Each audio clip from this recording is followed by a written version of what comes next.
Hisense product. Kujieni here with me. I have these two products. Zote ni Hisense na zote ni fully automatic washing machine. This one goes for only 37,000 Kenyan shilling na hii inaenda for only 37,500 peke yake. This one is a top load, this is a front load. Wacha tuone difference yake. This one it's 9 kg capacity ya wash and spin. This is the controlling panel yake ni ya touch control. You can see hapa it's where you do your programs zote na this one is 9 kg. And for the top load, the detergent compartment inakuanga hapa. You can see iko hapa hivi. Hiyo ni ya top load and you can see the capacity tumesema ni 9 kg. Here it's where you wash and dry na pia iko na air drying. For only 37,000 Kenyan shilling, you are getting this machine kwako. It's energy efficiency and it's cheaper kabisa. Then nakuletea this one ini front load washing machine.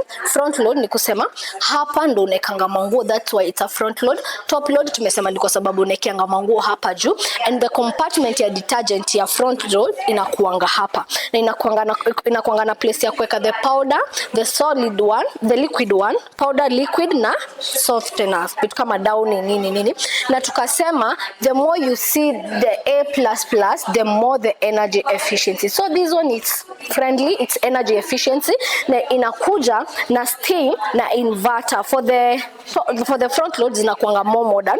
Unaona iko na steam na iko na inverter. For the steam inasemanga it removes 99.9% bacteria kutoka kwa the fabric. So these products, these two unazipata here at Atenza. Ukitaka top load tuko nayo, ukitaka ya front load kujia hapa Atenza at only 37,000 Kenyan shilling na hii for only 37,500 kujia hapa Atenza. Tuko located Farmer na Kumart Lifestyle, Mezzanine 1, shop number 2. Ama you can shop with our website which is www.atenzahomeappliances.co.ke.